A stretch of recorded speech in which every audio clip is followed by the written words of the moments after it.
Jain students, कैसे हो? जैसे कि आप लोगों को पता है, हम लोग अभी 12th क्लास का जो फर्स्ट चैप्टर कर रहे हैं। तो कल हम लोगों ने पढ़ लिया था द लोअर टाउन एंड स्टाडल तक, मोहनजोदारो के बारे में। तो अभी आज हम उससे नेक्स्ट वीडियो में कंटिन्यूटी में स्टार्ट कर रहे हैं, लेइंग आउट ऑफ ड्रेन्स। हम लोगों ने कल देखा था कि जो ग्रिड सिस्टम में बने हुए थे इन लोगों के, जो सड़कें और घर बने हुए थे, उसके बाद में अगर हम लोग बात करते हैं कि ड्रेन्स, पहले ये लोग जैसे आज के समय में सेक्टर डेवलप किए जाते हैं ना, पहले घर घर नहीं बनाए जाते हैं, पहले गलियां और ड्रेनेज सिस्टम बनाया जाता है। वैसे ये लोग भी पहले ड्रेनेज सिस्टम डेवलप करते थे, उसके बाद घर बनाते थे। जैसे the most distinctive feature of the Harappan cities were the carefully plan the drainage system. इनका जो ड्रेनेज सिस्टम है वो सबसे इनके इंपोर्टेंट स्पेसिफिकेशन है। सेकंड, अगर the roads and the streets were laid out along the approximate grid pattern, ये होता है बेटा grid pattern. Grid pattern 90 degree पे ऐसे करके पूरा नॉर्थ टू साउथ और ईस्ट टू वेस्ट पूरा ग्रिड सिस्टम पे ही घर और गलियां बनी हुई थी, ताकि हवाएं चलें तो भी गलियां अपने आप साफ हो जाएं। ये इनका मकसद होता था। There were covered drains on both side of the street. जैसे ये गली हो गई है, गली के दोनों तरफ में अगर हम लोग देखते थे तो क्या ड्रेनेज सिस्टम बने हुए थे पानी निकालने के, और वो है कवर रहते थे। कितना अच्छा, आज से 5000 साल पहले तो इन्होंने 5000 ईयर्स एगो इतना अच्छा डेवलप सिस्टम बना रखा था। The drainage from the house were connected to the drain on the street. जो छोटे ड्रेन थे वो क्या थे, बड़े ड्रेन के साथ गलियों के ड्रेन, जो मेन गली के ड्रेन से थे, घर के ड्रेन, वो उनसे कनेक्टेड होते थे। It had carefully plan drainage system. The roads and the streets were laid out along an approximate grid pattern. Grid pattern पे एक दूसरे से मिले हुए थे 90 डिग्री के एंगल पे। ये जैसे मैंने बना दिया आप लोगों के लिए, ये दो गलियां हो गई हैं, बीच में ये हमारे घर बने हुए हैं, ये घर बन गए। तो यहाँ से इस गली में, ठीक है, सब घरों का ड्रेनेज सिस्टम यहाँ गली में जैसे आज के समय में मिला होता, और गली से फिर वो आगे जाके मेन जगह पे चला जाता था। तो इनका ड्रेनेज सिस्टम है, यही इस सभ्यता की, इस सिविलाइजेशन की सबसे क्या है, स्पेशल चीज हम लोगों को मिलती है, डोमेस्टिक आर्किटेक्चर। अभी बात करेंगे हम लोग डोमेस्टिक आर्किटेक्चर, घर कैसे बनते थे। अगर घरों की मैं बात करूं, the lower town at the Mohenjodaro provide example of the residential building. हम लोगों ने कल देखा था कि जो लोअर टाउन में है उसमें लोग रहते थे घर बना के। Second thing, many were centred on A courtyard with rooms on all sides. The courtyard was the center of the activities such as the cooking and weaving, particularly during hot and dry. जैसे आप लोगों ने आज भी देखा होगा घरों में, गांव में पहले क्या है, आंगन होता है घर का आंगन ये लोग बनाते थे, और आंगन के जैसे ये पूरा घर बन गया है, घर में ये कमरे बने हुए हैं, ठीक है, यहाँ पे कमरे बने हुए हैं, ये इतना एरिया, ये पूरा एरिया अगर आंगन का रह गया तो आंगन से घर के सब कमरे कनेक्टेड होते थे। सब एक्टिविटीज इस आंगन में ये लोग एक्टिविटी करते थे, खाना बनाना है, नहाना धोना है, कपड़े धोना है, अदर काम्स इसमें किसमें, कोर्ट यार्ड में किए जाते थे, आंगन के अंदर किए जाते थे। कुकिंग का काम है, वीविंग, कपड़े सिलना, particularly during the hot and dry season में। There are no window in the walls along the ground level to maintain privacy. और जो मेन गली में है, जैसे आज के समय में विंडो होती है, लेकिन लोग कर्टन, पर्दे लगा के रखते हैं, तो ये अपनी विंडो ही नहीं रखते थे अपनी प्राइवेसी मेंटेन करने के लिए। मेन गली में घरों में कोई विंडो नहीं होती थी, और घर के जो दरवाजे है ना वो भी पीछे से बैक गली से आते थे, तो इतनी प्राइवेसी वो लोग मेंटेन करते थे। Some houses have remains of staircases to reach a second storey on the floor.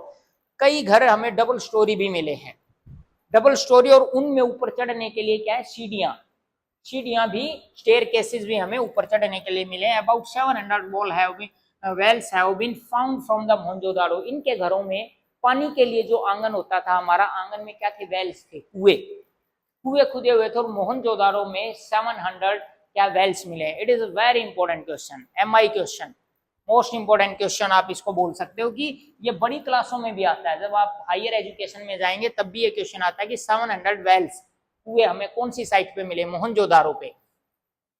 Now comes from the social differences. हमें कैसे पता चलता है कि ये इसमें भी लोग क्या है, कुछ अमीर लोग थे, कुछ गरीब लोग थे, सोशल डिफरेंसेस क्या क्या थे इन लोगों में। जैसे आज के समय में भी देखते हैं, जो अमीर लोग हैं अगर कोई मर जाता है तो ज्यादा लोग भोज पे, खाने पे या उसके ग्रीवेंसेस पे आते हैं, गरीब लोग मरता है तो इतना ज्यादा क्या है, दिखावा नहीं होता है। तो यहाँ भी अगर बात करें, ब्रुअल्स Archaeologists found burials in Harpan site. The dead were generally laid in pits. वो अगर जब डेड बॉडी मर जाते थे तो उनको गड्ढा खोद के दफनाया जाता था। जनरली हमें कहाँ पे, हड़प्पन सिटीज में बहुत सारे ऐसे पिट्स मिले हैं, गड्ढे मिले हैं जिसमें हमें कंकाल मिले हैं, स्केल्टन्स मिले हैं। Sometimes there were difference in the way the burial pit was made, और हमें वहां पे कई सारे पिटों को ऑब्जर्व करने के बाद आर्कियोलॉजिस्ट को पता चलता है कि उनके पिट्स में डिफरेंसेस थे, अलग अलग तरह के पिट्स बने हुए हैं। Some grave contains pottery and the ornaments, perhaps indicating a belief that these could be used in the afterlife. जैसे आज के समय में बोला जाता है आदमी का पुनर्जन्म होता, हो सकता है ये लोग भी पुनर्जन्म में विश्वास रखते थे। कैसे? क्योंकि हमें उनके जो बुरियल्स हैं उनके साथ में पोटरी, ठीक है, मिट्टी के बर्तन और ऑर्नामेंट्स, गहने वगैरह, आभूषण, ऑर्नामेंट्स मिले हैं, जिससे पता चलता है कि ये कहीं ना कहीं इनका बिलीफ था कि मरने के बाद भी आदमी की आफ्टर लाइफ में भी इन चीजों की जरूरत पड़ेगी। Jewellery has been found in the burials of both man and women. Man and women दोनों की डेड बॉडी के साथ हमें ज्वेलरी मिली है, जिससे पता चलता है मैन भी ज्वेलरी पहनते थे एंड वुमेन भी पहनती थी। जो अमीर लोग थे, अपर क्लास के लोग थे, उनके साथ अच्छी ज्वेलरीज मिली हैं, और जो लोअर क्लास थे उनके साथ ऑर्नामेंट्स और कम मिले हैं और ज्वेलरीज भी कम मिली हैं। इससे हमें इनकी क्लास के बारे में पता चलता है। Then looking for luxuries. Okay, आप लोग मुझे बताइए लग्जरीज का मतलब क्या होता है? लग्जरीज का अर्थ होता है जब हमारी नीड, बेसिक नीड पूरी हो जाती है, और जब हम किसी भी आइटम का उपयोग, यूटिलाइजेशन दिखावे के लिए या शौक के लिए करने लगते हैं तो वो लग्जरी बन जाती है। To identify social differences, the artefact are broadly classified as utilitarian and luxurious. तो हमने आर्टिफैक्ट को है, गहनों को और अदर जो सामान हमें मिला उनको हमने दो पार्ट्स में बांट लिया है। एक यूटिलिटेरियन जिसको बेसिक नीड है, जैसे आज के समय में रोटी कपड़ा मकान बेसिक नीड है। अगर कोई मकान गाड़ी सब कुछ दिखावे के लिए ले रहा है तो उसके लिए हमें क्या है, लग्जरियस लाइफ में भी वहां पे लोग रहते थे। Utilitarian objects are of daily use, made fairly easy out of ordinary material such as a stone और क्ले। जो डेली यूज की चीजें थी वो नॉर्मल बेसिक हर आदमी के लिए स्टेयर के किसकी बनी हुई थी, और साधारण चीजें थी, मटेरियल्स की बनी थी, जैसे पत्थर की और क्ले मिट्टी की। Luxurious are those items if they are rare और made from the costly. Luxurious item क्या होते हैं? रेयर होते हैं, कॉस्टली होते हैं, महंगे आइटम होते हैं। एंड नॉन लोकल मटेरियल्स, जो नॉन लोकल मटेरियल बाहर के, जैसे कि आज के समय में दिखावे के लिए बाहर की विदेशी गाड़ियां खरीद लेते हैं लोग, बाहर से सोना चांदी मंगाते हैं, तो मटेरियल्स और विद कॉम्प्लिकेटेड टेक्नोलॉजी, और जिसको बड़ी कॉम्प्लिकेटेड टेक्नोलॉजी से बनाया जाता है। The situation becomes more complicated when we find what seems to be articles of daily use and such as spindle whorl made of the rare material such as faience. कई बार हमारे architecture और historian को problem हो जाती है ये पता करने में कि ये डेली यूज का आइटम है या ये लग्जरियस आइटम है। जैसे फियान से जब मिट्टी को एक स्पेशल टेम्परेचर पे पकाया जाता है ना, तो वो बड़ी ट्रांसपेरेंट सी बन जाती है। तो वहां पे बहुत सारे फियांस के भी आइटम मिले हैं।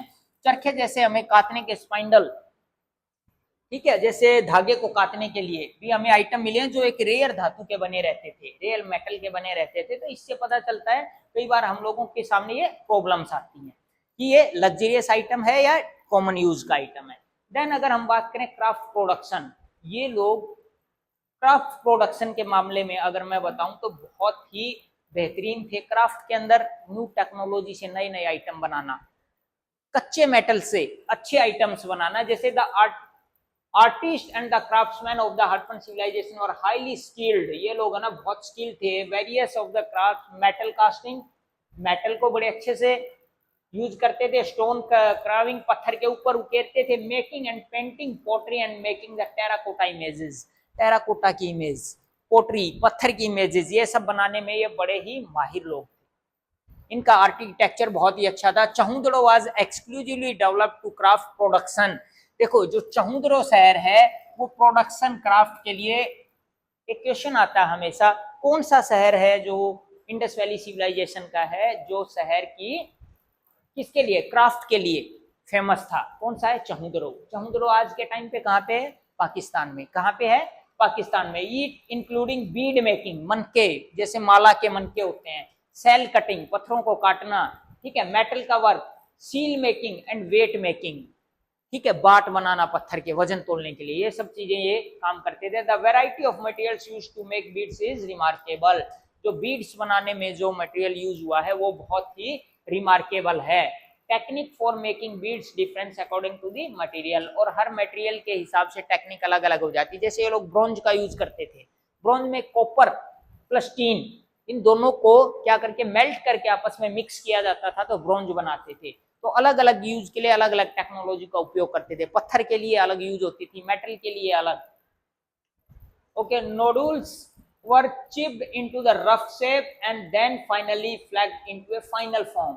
जैसे हम पहले किसी भी आइटम को या पेन बनाना है या कुछ भी बनाना है तो पहले उसको रफ शेप देते थे और फिर फाइनली उसको फाइनलाइज करते थे एक अच्छी शेप देते हुए, बिल्कुल फिनिशिंग टच देते हुए।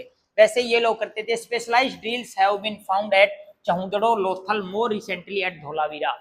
लोथल में, धोलावीरा में और चहुंदड़ो में, इन तीन सिटीज में हमें लेटेस्ट स्पेशलाइज्ड ड्रिल्स मशीन मिली है। इसके लिए कि पत्थरों में सुराख वगैरह करने के लिए, ड्रिल करने के लिए। साथ में आज के समय में जैसे कल हम लोगों ने बात की थी कि राखीगढ़ी में अभी एक्सकेवेशन वर्क चल रहा, वहां भी हमें अभी सोना बनाने की एक फैक्ट्री मिली है कि ये लोग सोने का भी उपयोग, गोल्ड का उपयोग कैसे करते थे। तो अभी लेटेस्ट इसके ऊपर रिसर्च और भी चल रही है। नागेश्वर जो कि गुजरात में है, बालाकोट जो पाकिस्तान में, were specialised centre for making shell objects including bangles, okay, ladles and inlay. इसका मतलब है कि जो नागेश्वर और बालाकोट ये मेनली पोर्ट सिटीज थी, और इन सिटी में जो बैंगल बनाने के लिए सेल की, ठीक है, सेल्स कहाँ मिलते थे? समुद्र में। तो वहां से उनको निकाल के सेल्स के क्या बेंगल, सैडल्स एंड इनले वगैरह बहुत सारे आइटम्स ये लोग क्या करते थे? बनाते थे। नेक्स्ट अगर मैं बात करूं, variety of materials used to make beads. इन बीड्स को बनाने में, मनके बनाने में, मोतियों को बनाने में ये लोग क्या क्या मटेरियल्स का यूज करते थे? सबसे पहले स्टोन्स लाइक कार्नेलियन स्टोन का उपयोग करते थे, जेस्पर का, क्रिस्टल ओके का यूज करते थे, क्वार्ट्ज एंड स्टेटाइट। स्टेटाइट मिट्टी होती है एक स्पेशल जिसको गर्म करके बनाया जाता था। स्टेटाइट मिट्टी का, क्वार्ट्ज का, क्रिस्टल का, जेस्पर का एंड कार्लेनियन, ये क्या है? इतने स्टोन का यूज करते थे क्या बनाने में? बीड्स को बनाने में। ठीक है, नेक्स्ट है metal like copper, bronze and gold. Copper, bronze and gold metals का ये लोग यूजेस करते थे। ठीक है, ब्रॉन्ज बनता है copper Cu plus tin Zn, zinc, sorry tin, tin का क्या होता है? हाँ, कॉपर प्लस टीन, इसका उपयोग करते थे ये क्या बनाने में? ब्रॉन्ज बनाने में। सेल, जो समुद्र से सेल मिलते हैं। फिनांस, एक मिट्टी होती है स्पेशल, जब मिट्टी को ना 4000 डिग्री सेल्सियस पे कुछ समय, 4000 नहीं 400 डिग्री सेल्सियस पे कुछ टाइम के लिए पकाया जाता तो क्या बन जाती? फिनांस। टेराकोटा, ये भी पकी हुई मिट्टी होती है। इन सब के क्या बनाते थे ये लोग? बीड्स बनाते थे। क्वेश्चन आएगा कि ये लोग बीड्स में क्या क्या यूज करते थे, आपको लिखना है carnelian, jasper, crystal, quartz, steatite, ठीक है, copper, bronze, gold, shell, faience and terracotta. Identify the centres of production. अब हमारे जो आर्कियोलॉजिस्ट है, जो हिस्टोरियन है, उनको ये कैसे आइडेंटिफाई करते हैं कि ये प्रोडक्शन का सेंटर था? जैसे Chanhudaro, archaeologist identify centres of production by looking for raw materials and tools use. और हमारे आर्कियोलॉजिस्ट देखते हैं कि यहाँ पे रॉ मटेरियल्स, कच्चा मटेरियल वहां पे पड़ा है। जैसे पत्थर को बनाना है, घिसना है, पत्थर को घिस रहे हैं तो साइड से क्या गिरेंगे? छोटे छोटे पत्थर के टुकड़े गिरेंगे। वो जहां गिरे मिले हैं तो हमें पता चलता है यहाँ पे कोई फैक्ट्री रही होगी, कोई वर्कशॉप रही होगी। ठीक है, क्या करने की? बीड्स वगैरह बनाने की। Then waste is one of the best indicator of the craft work. देखो जो वेस्ट मिलता है ना वहां पे क्राफ्ट वर्क पे होने के बाद, वो इसका इंडिकेशन है कि ये क्या होगा? प्रोडक्शन सेंटर होगा। Sometimes larger waste pieces were used up to make smaller objects. कई बार बड़े ऑब्जेक्ट से छोटे ऑब्जेक्ट बनाए जाते थे। These traces suggest that apart from small specialized centers, craft production was also undertaken in large cities such as Mohenjodaro and Harappa. छोटे छोटे चहुंदड़ो नहीं, मोहनजोदड़ो और हड़प्पा, राखीगढ़ी, बड़े बड़े सिटीज में भी ये क्या मिले हैं? हमें क्राफ्ट्स के सेंटर मिले हैं। जैसे मैंने अभी लेटेस्ट बताया, हम लोगों को अभी राखीगढ़ी में एक्सकेवेशन चल रहा है, वहां पे गोल्ड, सोने की फैक्ट्री के, ठीक है, एविडेंस मिले कि वहां पे सोने की फैक्ट्री रही होगी। इस आधार पे हमारे क्या आर्कियोलॉजिस्ट और हिस्टोरियन है, इनके लिए बात करते हैं। नेक्स्ट अगर हम बात करें स्ट्रेटेजीज फॉर प्रोक्योरमेंट मटेरियल्स। अब राखीगढ़ी इनके पास पूरे मटेरियल सब अपने पास नहीं होते थे, ये बाहर से इनको चीजें मंगानी पड़ती थी। जैसे आज के समय में किसी ने केजीएफ मूवी देखी है? केजीएफ की फुल फॉर्म क्या है? Anyone? Okay, Kolar gold field. Kolar gold field अपने इंडिया में आज के समय में भी एक ही सोने की खान है, सोने के है जहां से हम सोना निकालते हैं, और वो है कोलार में। इसीलिए केजीएफ मूवी का नाम है कोलार गोल्ड फील्ड। उस मूवी में पूरी सोने के लिए लड़ाई है। तो ये लोग भी सोना इनके पास नहीं होता था, बाहर से मंगाते थे, दूसरे देशों से बहुत सारे आइटम मंगाते थे। जैसे the sub continent and beyond. सब कॉन्टिनेंट का मतलब है यहाँ पे इंडिया, इंडिया के साथ में पाकिस्तान, अफगानिस्तान, ठीक है, बांग्लादेश, ये सब कॉन्टिनेंट पार्ट है। तो the Harappan procured material for the craft production in various way। बहुत सारे रास्तों से ये लोग मंगाते थे। Terracotta toy models of bullock craft suggest that this was one important means of transportation goods and people across land route. ये लोग दो तरीके से आइटम मंगाते थे, एक लैंड रूट से और एक क्या वाटरवेज से। तो लैंड रूट से हमें कैसे पता चलता है? क्योंकि हमें इनके खिलौने मिले हैं, बुल, ठीक है, गाड़ियां मिली है मिट्टी की, जिससे पता चलता है ये ऐसी गाड़ियों का यूज करते थे किसमें? आइटम, सामान को लाने में। Another strategy for procuring raw material may have been send expedition which establish communication with local communities. और ये दूसरे लोकल कम्युनिटीज के साथ में क्या करते थे? अपने रिलेशन बना के रखते थे। क्या लेने के लिए? सामान। जैसे राजस्थान में कालीबंगा के पास वहां पे खेतड़ी आज भी क्या कॉपर बहुत मिलता है, तो कॉपर वगैरह का यूज करते थे, वहां से मंगाते थे। अगर मैं इसी में नेक्स्ट अगर बात करूं, कॉन्टेक्ट विद डिस्टेंट लैंड्स, ये तो हो गए लोकल। लोकल के अलावा ये लोग बहुत दूर के लोगों के साथ डिस्टेंस, लंबी लंबी दूरी से आइटम्स मंगाते थे। जैसे archaeologist find suggest that copper was also probably brought from Oman on the south eastern tip of the Arabian peninsula. ये अरेबियन पेनिनसुला पे हमारा आज के समय पे जो ओमान कंट्री है, वहां से हमें ऐसा पता चला कि ओमान से ये लोग क्या मंगाते थे? कॉपर। क्या मंगाते थे? कॉपर। कॉपर किस कंट्री से मंगाते थे? ओमान से। मेसोपोटामियम टेक्स्ट, जो आप लोगों ने 11th क्लास में फर्स्ट चैप्टर पढ़ा था, ठीक है, फर्स्ट चैप्टर जो पढ़ा था the writing and the city life, उसमें मेसोपोटामियन में ये लोग वहां से 3rd मिलेनियम बीसी के before common era refers to copper coming from a region called Magan, perhaps a name of Oman.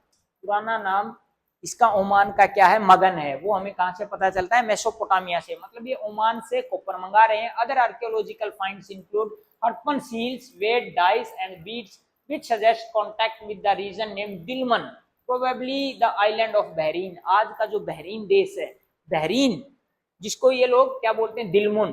Dilmun और ओमान को क्या बोलते थे? मगन। ये बहुत इंपॉर्टेंट है वन लाइनर क्वेश्चन के लिए कि ओमान दे देंगे, ओमान का नाम क्या है?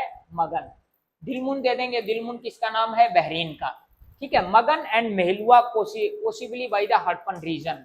और ये बहरीन, मगन एंड महलुआ, महलुआ जो मेसोपोटामिया के लोग थे, वो महलुआ वर्ड यूज करते थे किसके लिए? हड़प्पन सिविलाइजेशन के लिए। किसके लिए करते थे? हड़प्पन सिविलाइजेशन के लिए, हड़प्पन के लिए। It is likely that communication with Oman, Bahrain and Mesopotamia was by sea. ऐसा प्रतीत होता है, ऐसा लगता है कि इनका जो Mesopotamia, Bahrain and Oman, Oman यानी कि जो हमारा मगन, दिलमुन और मेसोपोटामिया के साथ, मेसोपोटामिया आज का इराक देश है, इराक रिपब्लिकन आज का मेसोपोटामिया, तो उनके साथ इनके रिलेशन अरेबियन सी से, किससे होके जाते थे? अरेबियन सी से। Mesopotamia text refer to Meluhha as the land of seafarers. Beside we find depiction of ship and boats on seal. इनके अलावा हमें जो उनकी सील्स मिली हैं हड़प्पन सिविलाइजेशन की, उसमें हम लोगों को बहुत सारे शिप्स, पानी के जहाज, बोट्स, नाव वगैरह की सील उनके ऊपर फोटो मिले हैं, जिससे हमें पता चलता है कि ये लोग शिप और बोट से कहाँ जाते थे? मेसोपोटामिया में, दिलमुन में, ठीक है, बहरीन या ओमान वगैरह में, इन कंट्रियों के पास जाते थे। Seal, script and weights. अगर नेक्स्ट हम लोग बात करते हैं, ये लोग व्यापार तो करते ही थे, ट्रेड एंड बिजनेस एक्टिविटी तो दूसरे देशों से के साथ करते ही थे। Seals and sealing were used to facilitate long distance communication. The sealing also conveyed the identity of the sender. ये लोग जब सामान एक जगह से दूसरी जगह जाता था, जैसे आज के समय में आप लोग देखते हो अमेजन या फ्लिपकार्ट से कोई पार्सल मंगाते हो, तो वो क्या रहता है? लॉक रहता है। लॉक का मतलब है कि वो सील पैक है। अगर वो सील टूट गई है ये सील पैक है, अगर वो सील टूट गई तो हम बोलते हैं ये सामान नहीं लेंगे, इसके साथ छेड़खानी हुई।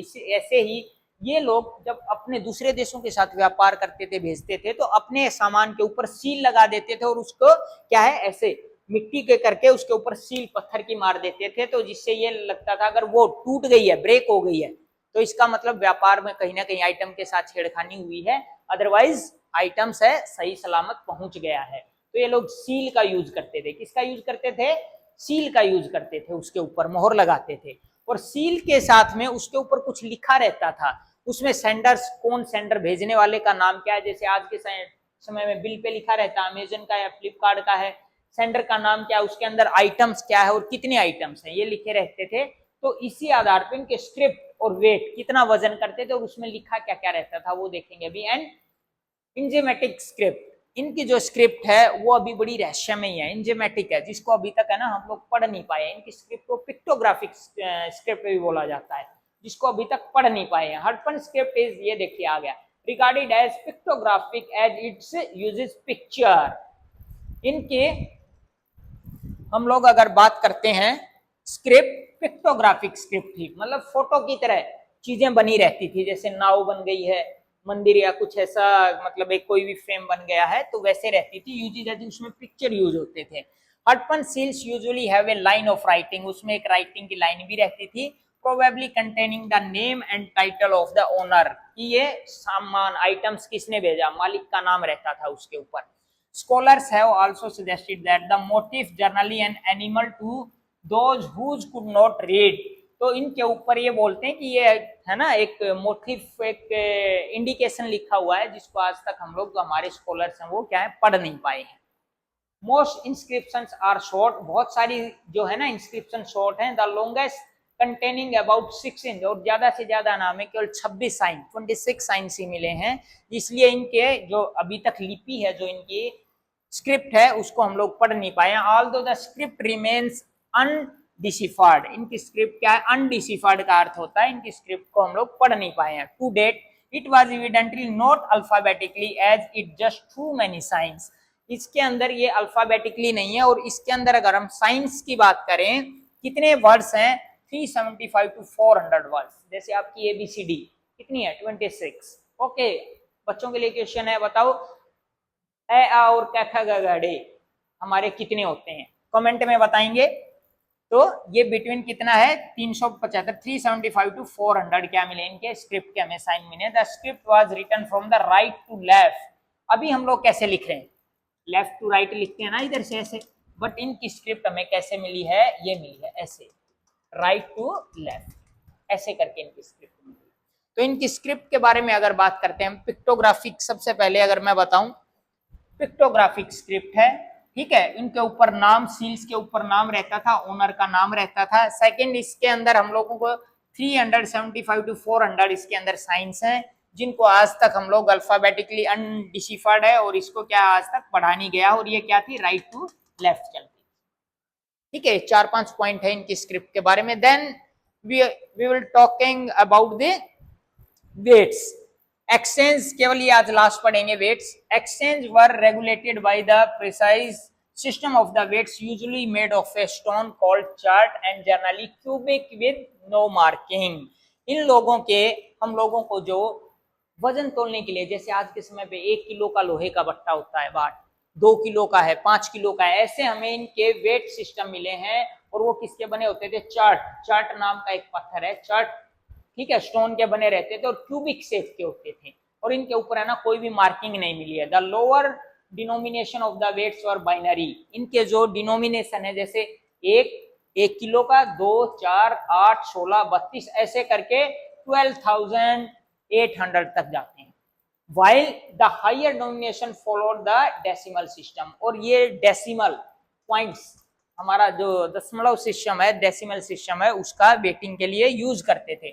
The smaller weight were probably used for weaving jewelry and beads, जो ज्वेलरी, गोल्ड के लिए, जैसे मैंने बताया राखी गढ़ी में गोल्ड मिला, उसको तोलने के लिए, जैसे आज के समय में हम गोल्ड को तोले में तोलते हैं, तो उसके लिए ये क्या है, छोटे स्मॉलर वेट का यूज करते थे। The metal scale pans have also been found, हमें इनके मेटल के स्केल भी मिले हैं, पैमाने भी मिले हैं, स्केल्स। और स्केल नॉट ओनली मेटल, हमें हाथी दांत, जो हाथी के दांत होते हैं ना, उनका भी स्केल मिला है। तो जिससे कि ये लोग क्या करते थे, वेट करना भी जानते थे और लंबाई और चौड़ाई को भी जानते थे। आज से 5000 साल पहले कितनी अच्छी सिविलाइजेशन थी। तो ये आज हम लोगों ने पढ़ा। कल हम लोग जो पढ़ेंगे एंशिएंट अथॉरिटी, क्या पढ़ेंगे, ancient authority and the end of the civilization का एंड क्यों हो गया, और कनिंगम। कल या हाँ, कल हम इसको खत्म करने की कोशिश करेंगे। फिर आप लोगों के ये देखिए एमसीक्यू क्वेश्चन लगाएंगे हम लोग, फिर शॉर्ट एंड लॉन्ग क्वेश्चन करेंगे। तो 2 से 3 दिन में इस चैप्टर को हम लोग खत्म कर देंगे। आज के लिए इतना ही था। जय हिंद,